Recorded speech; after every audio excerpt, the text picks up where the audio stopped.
Bien, maintenant on continue notre exercice avec la question suivante.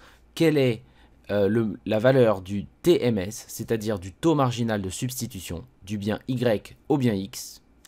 Et quelle est la forme de ce taux marginal de substitution, de ce TMS? Est-ce qu'il est croissant ou décroissant?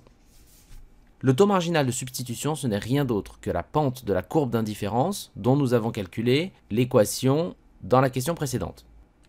Donc ici, vous voyez, j'ai trouvé l'expression de ma courbe d'indifférence et en fait, le taux marginal de substitution, ça va nous donner la valeur ici de la pente de la tangente. Si je prends un autre point, le point B, ça nous donnera le taux marginal de substitution, la valeur de la pente de la tangente de la courbe d'indifférence. Et vous allez voir pourquoi ça nous sert. C'est très très important pour ensuite calculer l'équilibre du consommateur, la demande du consommateur. Commençons par calculer le taux marginal de substitution du bien Y au bien X, c'est-à-dire le taux marginal de substitution des verres de soda par rapport aux parts de pizza. On a une formule qui nous explique que c'est égal à la dérivée de la fonction d'utilité par rapport au bien X qui vient en deuxième dans l'expression taux marginal de substitution du bien Y au bien X. Donc on commence par le deuxième et on divise ça par la dérivée de l'utilité par rapport au bien Y. Et la dérivée de l'utilité par rapport au bien X, c'est ce qu'on appelle l'utilité marginale du bien X, ici les parts de pizza. La dérivée de l'utilité par rapport à Y, c'est ce qu'on appelle l'utilité marginale du bien Y. Ça m'explique en fait comment varie, vous voyez vous avez le des ronds, donc comment varie l'utilité, la satisfaction, quand je fais changer un tout petit peu le bien X. Et ici c'est l'utilité marginale de Y, comment varie l'utilité, la satisfaction, quand je fais varier un tout petit peu les quantités de Y. Toutes choses égales par ailleurs. Donc la dérivée de la fonction d'utilité par rapport au bien X, l'utilité marginale, qu'est-ce que c'est? Reprenons notre fonction d'utilité. Notre fonction d'utilité, je le rappelle, c'est 2 que multiplie X à l'exposant 1 tiers, Y à l'exposant 2 tiers. Donc si vous appliquez les formules et le petit rappel de maths, eh bien on va appliquer cette formule selon laquelle si on a une fonction U qui est égale à X, qui est égale à BX exposant A, U' sera égal à A fois B, donc le A vous le passez là, X A moins 1. On va retirer un moins 1 à l'exposant A. Ici, B, qu'est-ce que c'est? Eh bien, B, en fait, c'est tout ce qui n'est pas la variable qui nous intéresse. C'est tout ce qui n'est pas X. Donc ici, c'est 2 fois Y 1 tiers. Ça, c'est B.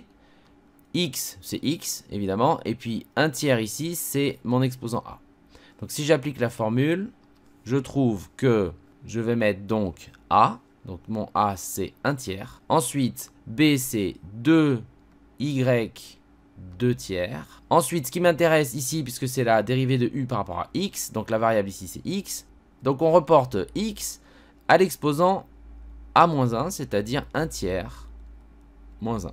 Donc, c'est égal à 2 tiers Y exposant 2 tiers X exposant 1 tiers moins 2 tiers. Voilà notre dérivée de U par rapport à X. On va appeler ça 1. Et on divise évidemment ça par l'autre dérivée partielle. Donc la dérivée de U par rapport à Y. Donc ça c'est égal à quoi? On recopie, donc on a 2x 1 tiers. Et on va mettre l'exposant A devant aussi. On va le multiplier, donc parce que c'est A fois B. Donc ça nous donne 2x 1 tiers que multiplie 2 tiers. Que multiplie donc notre variable Y, puisqu'on dérive par rapport à Y, exposant 2 tiers moins 1. Et ça c'est égal donc à 2 fois 2 tiers, 4 tiers. De x exposant 1 tiers que multiplie Y exposant 2 tiers moins 1, c'est-à-dire moins 3 tiers. Il reste moins 1 tiers. Voilà, ça c'est notre expression 2 et on va diviser 1 par 2. Donc, si on divise 1 par 2, on a donc un taux marginal de substitution du bien Y au bien X qui est égal à 2 tiers de Y 2 tiers X moins 2 tiers divisé par 4 tiers X exposant 1 tiers Y moins 1 tiers. Ça, c'est égal à quoi? Bien. Alors ça, c'est égal à quoi? 2 tiers divisé par 4 tiers, c'est égal à quoi? Eh bien, on pourrait tout à fait vouloir mettre le 4 tiers en haut, ici, en haut de cette division. Mais pour cela, il va falloir inverser 4 divisé par 3 et faire 3 divisé par 4. Donc on va se retrouver avec 2 tiers multiplié par 3 divisé par 4, par 3 quarts. Et c'est très intéressant parce que ça simplifie. 3 divisé par 3, ça se simplifie. 2 divisé par 4, il reste 1 demi. Donc 2 tiers divisé par 4 tiers, ça fait 2 tiers multiplié par 3 quarts. Il reste donc 1 demi. Ensuite, y exposant 2 tiers divisé par, ici on a y exposant moins 1 tiers.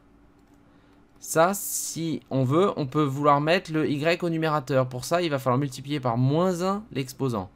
Donc on va se retrouver avec y exposant 2 tiers multiplié par y exposant moins 1 tiers, donc 1 tiers. Y 2 tiers fois y 1 tiers, on additionne les exposants quand on multiplie ces deux nombres. Et donc on va se retrouver avec 2 tiers plus 1 tiers, 3 tiers, donc ça fait y. Donc on recopie le y ici. Passons maintenant à x. X moins 2 tiers divisé par x 1 tiers. Je peux vouloir mettre le x en bas. Je vais le mettre en bas. Et pour mettre le x en bas, celui-là, il faut que je multiplie ça par moins 1, l'exposant par moins 1. Donc je me retrouve avec 1 sur, parce que je mets tout en bas, x exposant 1 tiers fois x exposant 2 tiers. Et donc ça fait 1 sur x. Donc vous voyez, multiplié par 1 sur x. Donc mon taux marginal de substitution, c'est quoi? C'est 1 demi de y sur x. Voilà mon taux marginal de substitution. Bien, on continue de se corriger sur les questions. Et la deuxième partie de la question nous demande de vérifier que le taux marginal de substitution du bien y au bien x est décroissant. Et on va voir pourquoi il est décroissant. Mais d'abord, on va juste vérifier qu'il est décroissant en prenant son équation, qui était égale donc à 1 demi de y sur x. Et donc on peut se demander quelle forme a ce taux marginal de substitution quand le bien x augmente. Donc si x augmente, eh bien dans ce cas-là,